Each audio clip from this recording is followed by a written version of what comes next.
इन दोनों पार्टियों को जनता ने बारी बारी से मौका दिया है। इनको जो कुछ भी करना था, जितना भी करना था, अच्छा करना था, बुरा करना था, जो भी करना था, इन्होंने कर लिया है। अब इनके पास करने को, नया कुछ करने को कुछ बचा नहीं है। अब चुनाव आया है, ये चुनावी माहौल में नए वादा करेंगे। इन वादों का सिर्फ एक ही मकसद होता है, चुनाव जीतना। इनको सेवा करना या जनता की भलाई के लिए काम करना, उससे मकसद नहीं है। तो मैं पूरी पार्टी की तरफ से, हमारे छत्तीसगढ़ के संगठन की तरफ से जनता से भी अनुरोध करूंगा कि एक मौका केजरीवाल को देकर देखिए, अगर काम ना करे तो अगली बार आप हटा दें। 5,000 कार्यकर्ता हैं उनके पास और वो भी भीड़ बुला के लाए हैं और उनको पदाधिकारी बनाने जा रहे हैं। अभी तक इनके पास में पूरे ब्लॉकों में ब्लॉक अध्यक्षों की नियुक्ति नहीं कर पाएंगे। ऐसी स्थिति में पार्टी तीसरे फ्रंट में कैसे स्थापित होगी? दूसरी बात, इस पार्टी का कोई एजेंडा नहीं है, इस पार्टी का कोई आइडियोलॉजी नहीं है। ये पार्टी अवसरवादी पार्टी के रूप में सामने आई है। तो छत्तीसगढ़ की जनता ऐसे अवसरवादी पार्टी को स्वीकार नहीं करेगी। पिछले चुनाव में भी ये 90 सीटों में लड़े थे, लेकिन 90 में 90 के 90 जो है जमानत जब्त हुई। पार्टी के राष्ट्रीय अध्यक्ष माननीय बहन कुमारी महंत जी के आदेश के बगैर अभी कोई गठबंधन वगैरह की बात नहीं चल रही है। जैसा कि मीडिया के माध्यम से पता चल रहा है कि सर्व आदिवासी समाज भी चुनाव लड़ने की तैयारी कर रहा है। तो अगर माननीय बहन जी का आशीर्वाद होगा तभी कोई गठबंधन होगा, नहीं तो हम लोग अभी पूरे 90 सीटों पे अपनी मजबूत तैयारी के साथ में लगे हुए हैं, उसी की तैयारी चल रही है।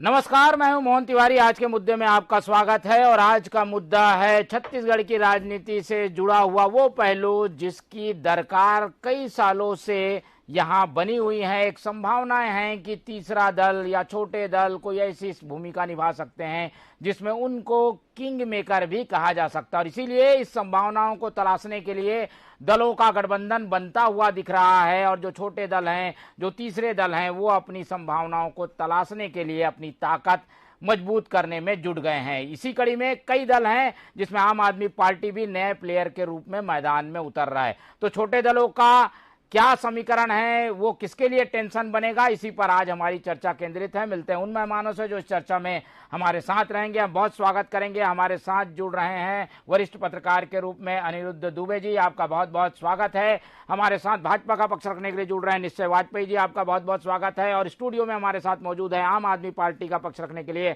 विजय झा जी, आपका भी बहुत स्वागत है। कांग्रेस का पक्ष रखने के लिए हमारे साथ बिलासपुर से जुड़ रहे हैं अनिल सिंह चौहान जी, आपका भी बहुत स्वागत है। तो चारों मेहमानों का स्वागत कर इस चर्चा को शुरू करता हूं, क्योंकि छत्तीसगढ़ में जब भी चुनाव आता है इस बात की आशंका व्यक्त की जाती है कि कहीं छोटे दलों की वजह से बड़ों का समीकरण तो नहीं बिगड़ेगा, या छोटे दल किस तरीके की सीटें पाएंगे, तो क्या वो किंग मेकर बन सकते हैं, क्योंकि कई छोटे प्रदेशों में ऐसी स्थितियां देखी गई है। छत्तीसगढ़ में क्या स्थितियां रहेंगी, पहले हम अनिरुद्ध दुबे जी से एक आकलन समझ लेते हैं, फिर चर्चा को शुरू करेंगे। दुबे जी, हम देखते हैं कि छत्तीसगढ़ अभी तक ऐसा प्रदेश है जहां पर बहुमत के साथ जनता जाती है, बहुमत देती है, छोटे दल इक्का दुक्का सीट ही पाते हैं। इस बार ज्यादा ताकत लगा रहे हैं, छोटे दलों की कितनी संभावनाएं आप देखते हैं छत्तीसगढ़ में? देखिए मोहन जी, यहाँ पे ये ठीक कहा आपने कि जब से छत्तीसगढ़ राज्य अस्तित्व में आया और चुनाव जो भी हुए तो स्पष्ट बहुमत के साथ जो है विधानसभा चुनाव में स्थितियां सामने रही। लेकिन 2003 में विधानसभा चुनाव जो हुआ था उसमें जो है राष्ट्रवादी कांग्रेस पार्टी ने कांग्रेस के समीकरण बिगाड़े थे। 7% कुछ वोट मिला था, लेकिन उसमें समीकरण बिगड़े थे। नहीं तो एक माना तो यही जा रहा था पूर्व में कि जोगी जी फिर आएंगे, लेकिन वैसा हुआ नहीं। ये सही है कि उसके बाद जो है 2008, 2013 उसमें भी भारतीय जनता पार्टी की सरकार रिपीट हुई और बहुत स्पष्ट बहुमत से उनकी सरकार बनी। इधर फिर 2018 की बात करें तो इसमें भी जो है कांग्रेस बहुत स्पष्ट बहुमत के साथ बनी।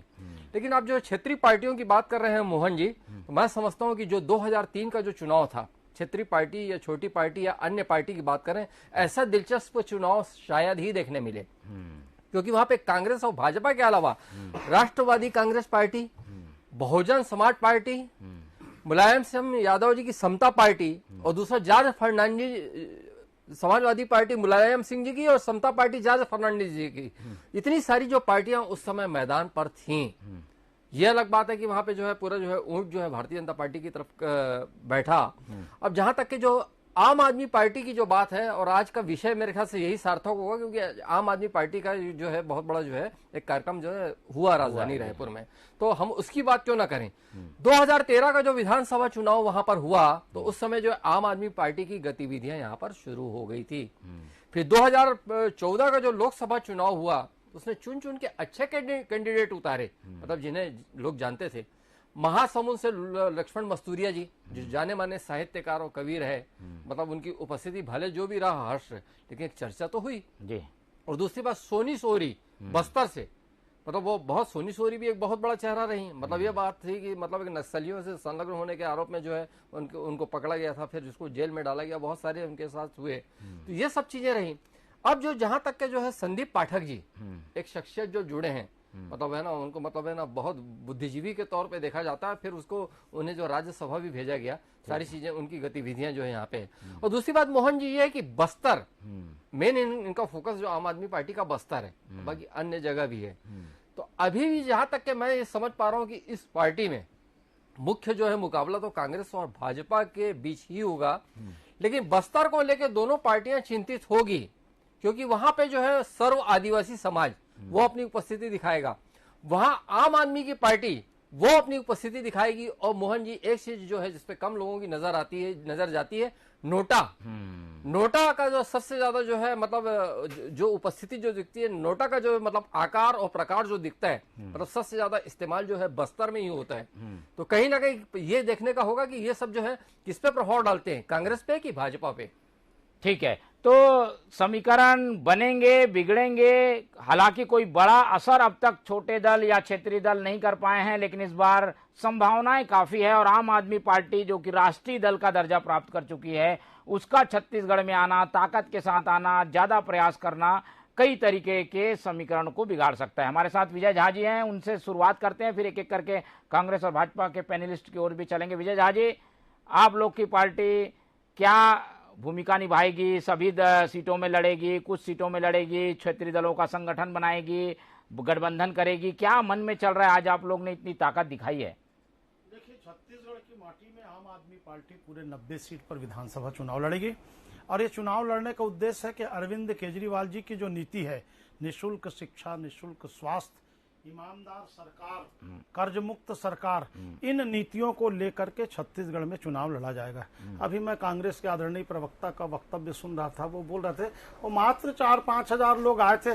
4-5 हजार कार्यकर्ता नहीं था, आम जुलूस नहीं था, रैली नहीं था। वो हमारे जो ब्लॉक में, तहसील में, जिले में, विकास खंड में और मतदान केंद्र तक के जो पदाधिकारी बने, उनको हम शपथ दिलाने के लिए लाए थे कि जैसे आप गंगा जल का शपथ लेकर के सरकार बना सकते हो, तो मेरा कार्यकर्ता, मेरा पदाधिकारी संविधान का, भारत के ईमानदारी का और हमारे पार्टी के नेताओं का शपथ लेकर के आज अपने अपने क्षेत्र में झंडा, डंडा, किट लेकर के युद्ध स्तर पर भिड़ गया है। भाजपा और कांग्रेस ये सोच रही है या अंडर एस्टिमेट कर रही है, तो मैं समझता हूं इनको भूल है। आदरणीय अनिरुद्ध दुबे जी बोल रहे थे, उसमें मैं बीच में थोड़ा हस्तक्षेप करूंगा कि इसके पहले जितने चुनाव हुए हैं उसमें क्षेत्रीय पार्टी या कुछ क्षेत्र विशेष में प्रकट रखने वाली पार्टी चुनाव लड़ी थी। अब चूंकि गुजरात में केजरीवाल जी ने सर्जिकल स्ट्राइक कर, नहीं वहां तो जमानत जब्त हो गई है ज्यादातर लोगों की। गुजरात में साहब 41 लाख वोट मिला, 5 विधायक बने और 35 सीटों पर आम आदमी पार्टी दूसरे नंबर पर है। राहुल गांधी जी ने स्वीकार भी किया कि हम गुजरात में आपके कारण हार गए। तो वहां जब मिला हमको 41 लाख वोट, तब हम राष्ट्रीय पार्टी के रूप में, यहाँ क्या फैक्टर अब छत्तीसगढ़ में तीसरा राष्ट्रीय पार्टी के रूप में आप लोग के पक्ष में फैक्टर क्या है? इस दावे का आधार क्या है? हमारे पक्ष में यही है ना कि दोनों पार्टी को 15 साल उनको देख लिए, 5 साल इनको देख लिए। हम कोई चुनावी घोषणा पत्र बना झोलटू राम नहीं बनाएंगे।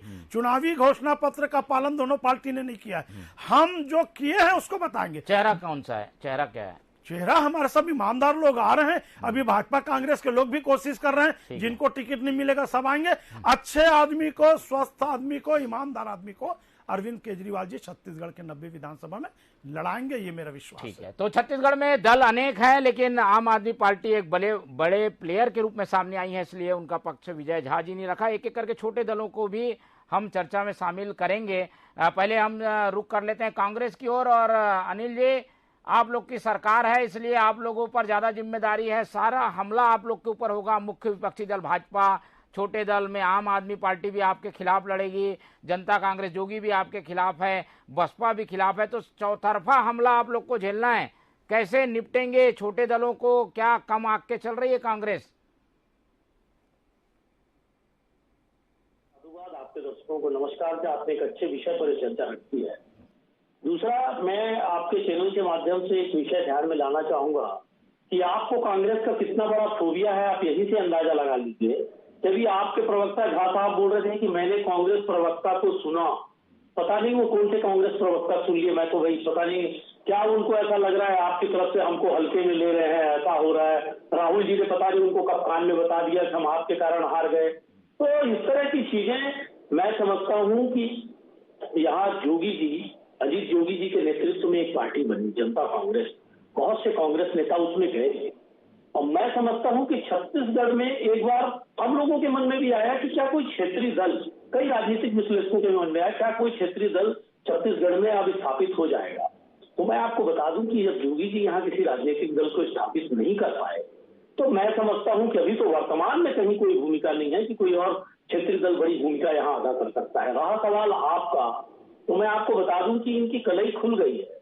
जिस तरह से केजरीवाल जी ऐशो आराम के बंगले बनवा रहे हैं, कैसे ये कहते कुछ है करते कुछ है, इनके अन्ना हजारे गुम हो गए हैं, इनके लोकपाल का पता नहीं है, ये कहती इनकी कथनी करनी का जो फर्क है, टोटल बनावटी जो इनका एजेंडा है वो सब जनता को समझ में आने लगा है और छत्तीसगढ़ में तो इनका कोई स्कोप नहीं है। दूसरी बात मैं आपको बता दूं कि बसपा और जोगी कांग्रेस की जहां तक बात है, बसपा आप देख लीजिए 2003 से इसका परफॉर्मेंस खराब होते जा रहा है। जोगी कांग्रेस में भी अजीत जोगी जी के जाने के बाद पूरी भगदड़ मच गई है। अब मैं समझता हूं कि सीधी लड़ाई कांग्रेस और भारतीय जनता पार्टी के बीच है। 2018 में भी किसी क्षेत्रीय राजनीतिक दल का बहुत प्रभाव नहीं था, आगे भी नहीं रहेगा। दूसरी बात देखिए, भूपेश बघेल जी एक लोकप्रिय चेहरे के रूप में छत्तीसगढ़ में उभरे हैं। क्षेत्रीय राजनीतिक दलों को तो छोड़ दीजिए आप, भारतीय जनता पार्टी के पास उनके मुकाबले कोई चेहरा सामने आने को तैयार नहीं है। भारतीय जनता पार्टी निरंतर नए प्रयोग कर रही है। उन्होंने कई प्रभारी बदल डाले, कई संगठन मंत्री बदल डाले, प्रदेश अध्यक्ष बदल डाले, पूरी पार्टी प्रयोगशाला बन गई है। वो गुटबाजी का शिकार हो गई है, कोई किसी की सुनने को तैयार नहीं है। रमन सिंह जी का चेहरा भाजपा के ही कार्यकर्ता कहते हैं कि डिस्प्यूटेड चेहरा है। और भारतीय जनता पार्टी के 15 साल की जो कारगुजारियां थी वो भी जनता के बीच है। 4 सालों में जिस तरह से भूपेश बघेल जी ने 4.5 सालों में छत्तीसगढ़ की संस्कृति, छत्तीसगढ़ की आर्थिक स्थिति, छत्तीसगढ़ की समरसता का एक बड़ा प्रदेश में रोल मॉडल के रूप में छत्तीसगढ़ जिस तरह से उभरा, जिस तरह से भूपेश बघेल जी ने एक बड़ी भूमिका अदा की और 4.5 वर्षों में जो काम उन्होंने किए, जिस तरह से घोषणा पत्र के वादों को पूरा किया, प्रदेश नहीं आजू बाजू के प्रदेश की जनता की वो दांतों तले उंगलियां दबा ली, ये कैसे हो पा रहा है छत्तीसगढ़? तो देखिए और आप ये मान के चल रहे हैं कि कोई चुनौती नहीं है और ये छोटे दल तो कोई भूमिका निभा नहीं पाएंगे। पहले बीजेपी से शुरू करते हैं। बीजेपी कैसे देखती है ये छोटे दल आपको मदद करेंगे वाजपेयी जी, या ये सरकार के खिलाफ इनकम्बेंसी को और बढ़ाने का काम करेंगे? आप इसको फायदे का सौदा मानते हैं या ये छोटे दल आके आप लोगों को ही नुकसान पहुंचाएंगे? क्या आकलन है आपका? देखिए मोहन जी, भारतीय जनता पार्टी की जो सोच है या इसको देखने का दृष्टिकोण है वो ये है कि हमको काम करना है अंत्योदय का, और दूसरा भारत माता के परम वैभव को प्राप्ति करने का जो लक्ष्य है उसके लिए काम करने वाली पार्टी है। भारतीय जनता पार्टी ना तो किसी अन्य दल के सहारे है और ना किसी अन्य दल के विरोध में है। हम अपने संकल्प के साथ हैं। भारतीय जनता पार्टी कार्यकर्ताओं की पार्टी है। भारतीय जनता पार्टी एक विचार वाली पार्टी है और वो उसके लिए काम करती है। अभी जैसे नरेंद्र मोदी जी ने जितनी भी योजनाएं चलाई हुई हैं, आपने देखा प्रधानमंत्री आवास के तहत यहाँ पर लगभग 14-15 लाख आवास स्वीकृत किए थे, जिन्हें भूपेश बघेल की सरकार ने वापस कर दिया। भारतीय जनता पार्टी ने संकल्प लिया उन सारे गरीब भाइयों का मकान हम बनाएंगे। हम अब सत्ता में आए, हमारे लिए सत्ता प्राप्ति जो है वो दीन देवता के सेवा का एक अवसर है, वो हम करेंगे। दूसरी बात, जिस तरीके की स्थितियां परिस्थितियां हैं यहाँ पर छत्तीसगढ़ में, जिस तरीके की लूट मची हुई है, जो ईडी के जांच में एकदम सामने आ रहा है कि एक क्रिमिनल सिंडिकेट चल रहा है और हजारों करोड़ों रुपए जो है वो वसूली, अवैध वसूली करके अपने राजनीतिक आकाओं को दिया जा रहा है, वो सबके सामने है। उस पर रोक लगेगी। जनता का खजाना गरीबों का खजाना गरीबों के हित में खर्च हो। नहीं, मैं ये जानना चाह रहा हूं कि ये दल लड़ेंगे तो आपके वोट कटेंगे कि नहीं कटेंगे? भैया, लोकतंत्र में सबका स्वागत है। देखिए, अपने अपने संगठन के माध्यम से, अपने विचार के माध्यम से आप सभी लड़े, कोई दिक्कत नहीं है। भारतीय जनता पार्टी का जो सोचने की दृष्टि है वो ये है कि हमारा जिस तरीके से यहाँ का ताना बाना उसको ध्वस्त किया जा रहा है, जिस गति से धर्मांतरण छत्तीसगढ़ में हो रहा है, जिस तरीके से अभियान इस तरीके से चल रहे हैं हमारे यहाँ विधर्मियों के, उस पे एक रोक लगनी चाहिए। पूरा समाज चिंतित है। हमारा काम अपने ध्येय तक है। बाकी जो भी दल आकर के यहाँ काम कर रहे हैं, सबको लोकतंत्र में स्वतंत्रता है, आप अपना अपना काम करें। भारतीय जनता पार्टी जो है ना, वो केवल अंत्योदय हित में और भारत माता के परम वैभव के लिए काम करने वाली पार्टी, कार्यकर्ताओं की पार्टी है। मैं एक चीज का जवाब, लेकिन मोहन जी आपसे मैं थोड़ा सा समय लूंगा। जो हमारे कांग्रेस के भाई ने कहा कि रमन जी के चेहरे पे कोई डिस्प्यूट किसी चेहरे पे नहीं है। भारतीय जनता पार्टी विचार के लिए लड़ने वाली पार्टी है और चुनाव कभी भी, मतलब रमन सिंह जी तो इतनी विनम्रता से सारी चीजों को स्वीकार करते रहे। उन्होंने कभी नहीं बोला कि मुझे मुख्यमंत्री बनना है। मुख्यमंत्री रहते हुए भी उन्होंने कभी नहीं बोला। पार्टी के आदेश का पालन वो करते हैं और सारे नेता करते हैं। आज किसी का चेहरा अगर भाजपा घोषित नहीं कर रही है और दिन इस पे चर्चा कर लेंगे। जी, कोई भी नेता जिसको बोलेगी भारतीय जनता पार्टी, वो हमारा नेतृत्व करेगा, सब उसके योग्य। तो चारों पैनलिस्ट की बात आ चुकी है क्षेत्रीय दलों को लेकर अपना अपना आकलन है। एक बार फिर से दुबे जी की ओर चलते हैं। दुबे जी, दो बड़े चेहरे चमत्कारिक व्यक्तित्व के, एक एनसीपी से विद्याचरण शुक्ल ने कोशिश करके देख ली, अजीत जोगी आए, उन्होंने भी कोशिश करके देख ली। वोट परसेंट 5-7% के आसपास ही रहा। क्या माने अब ये नई परिस्थितियां, नए दल कुछ कर पाएंगे? क्या देखते हैं छत्तीसगढ़ में कुछ है संभावनाएं कि ये नए पौधे उग पाएंगे कुछ? मोहन जी, संभावनाएं कब नहीं रही? संभावनाएं तो बहुत पहले से थी। छत्तीसगढ़ राज्य नहीं बना था तब छत्तीसगढ़ बेल्ट को लेकर थी। काशीराम जी ने जब बहुजन समाज पार्टी खड़ी की, तो बहुजन समाज पार्टी का नाम इसलिए भी ले रहा हूं कि जो आपने पहले जब मेरे को मौका दिया बोलने का, बहुजन समाज पार्टी छूटा रह गया था ये विषय। तो उनकी जो स्कूल के जो पहले स्टूडेंट थे, उसमें मायावती जी के अलावा दाऊराम रत्नाकर जी, डॉक्टर कुंती कुर्रे जी थी।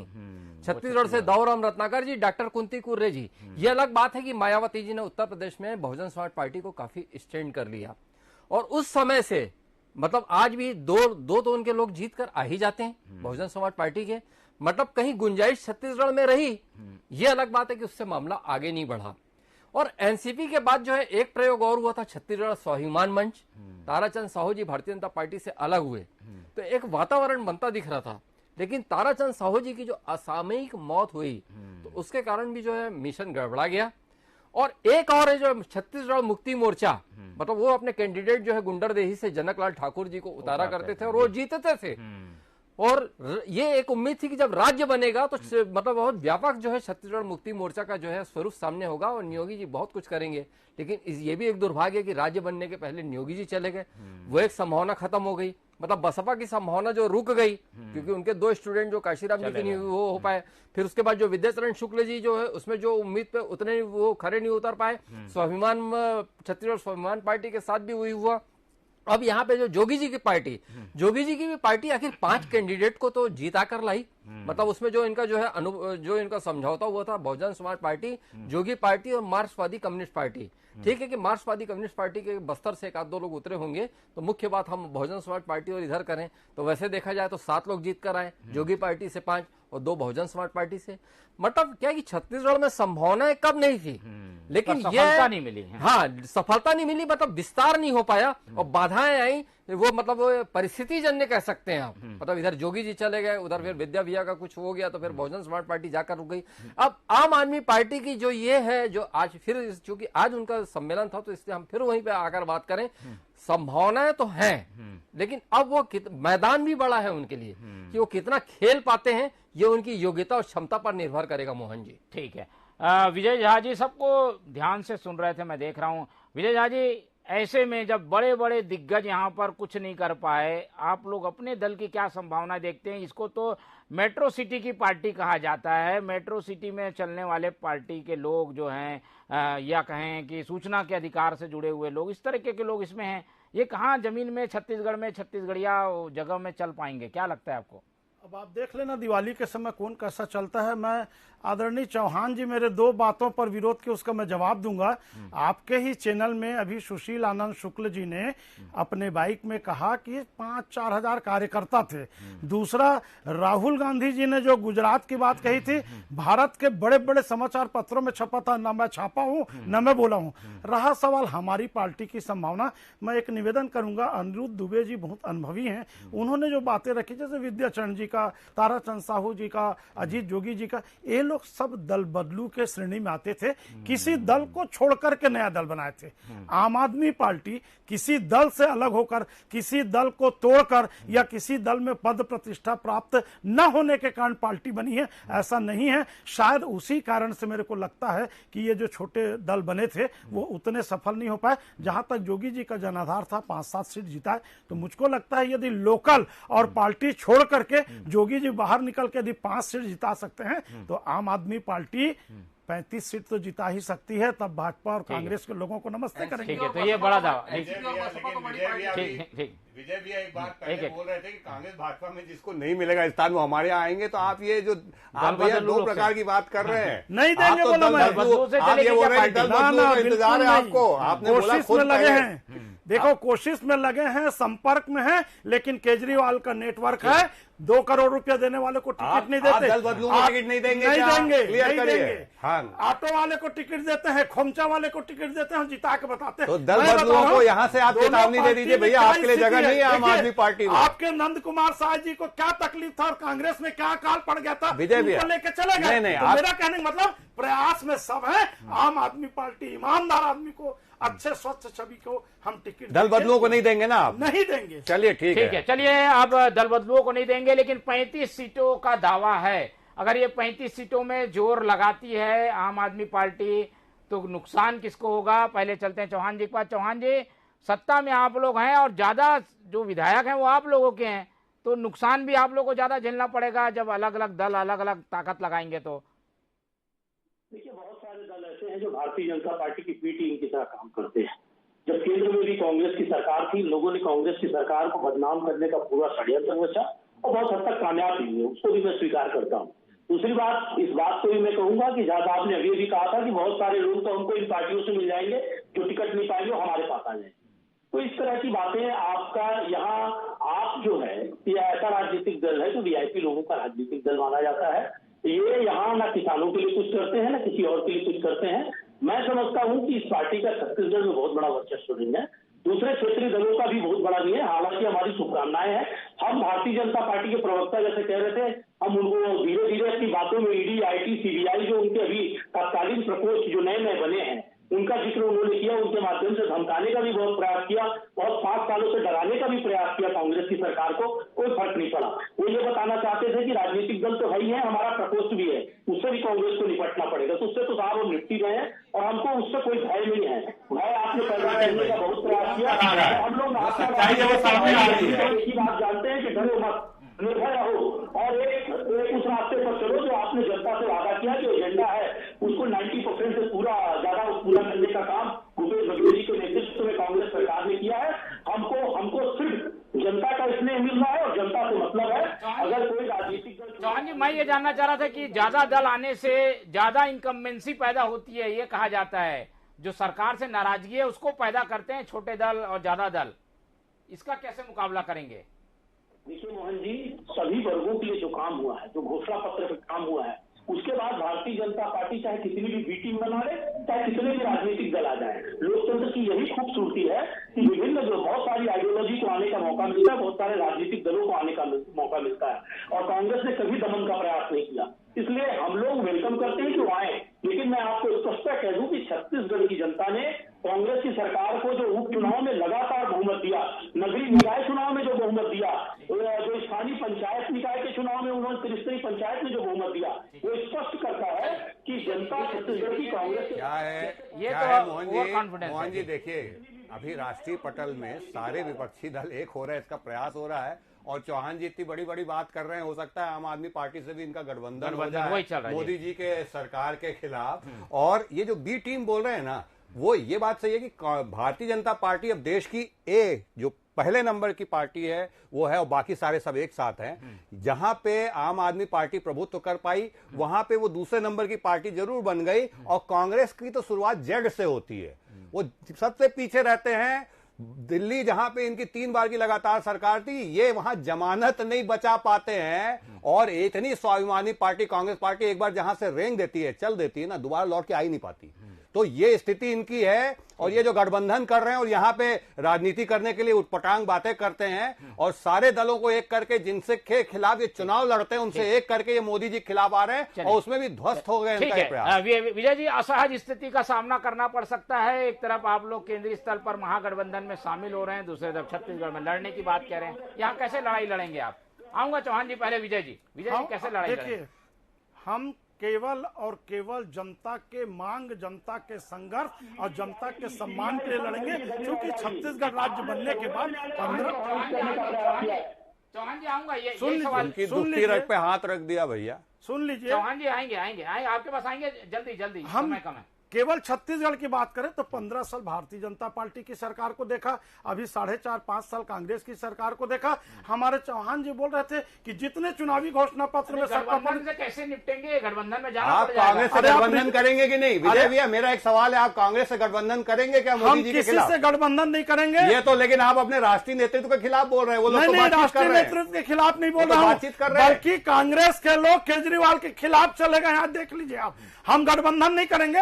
हमको सत्ता पाना, मुख्यमंत्री मंत्री बनना नहीं, हमारा राष्ट्रभक्ति राष्ट्र सेवा की बात है। ये तो क्लियर कर रहे हैं आप लोग। बताइए, महागठबंधन की जरूरत है बता रहे हैं, तो केंद्र में गठबंधन बनेगा तो राज्य में कैसे करेंगे?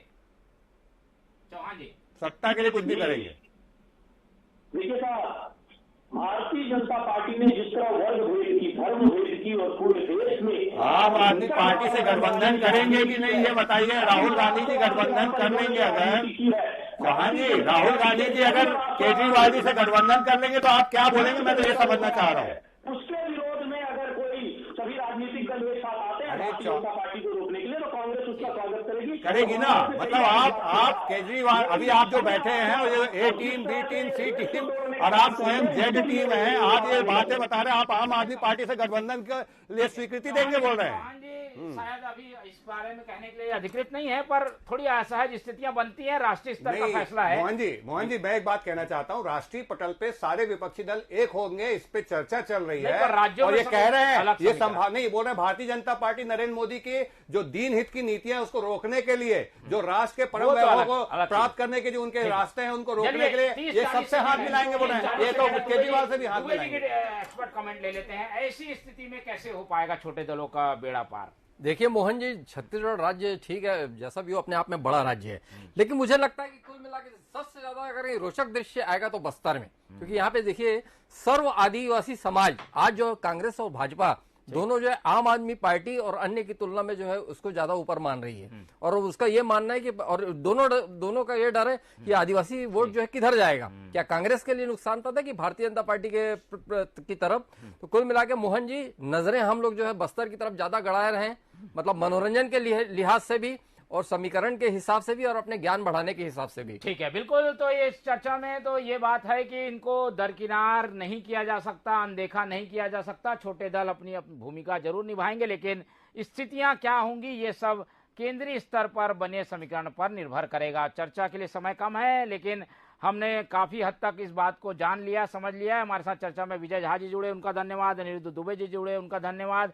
वाजपेयी जी जुड़े, उनका धन्यवाद। और चौहान जी, आपका भी बहुत धन्यवाद। तो चारों पैनलिस्ट का धन्यवाद करते हुए इस चर्चा को आज हम यहीं खत्म करते हैं, और उम्मीद करते हैं कि राजनीतिक की खींचतान में इन दलों की भूमिका भी कुछ दिखाई दे, जिससे कि एक नया विकल्प भी हमें देखने को मिले। फिलहाल इस चर्चा में इतना ही। आप देखते रहिए TV24। मुझे दीजिए इजाजत। नमस्कार।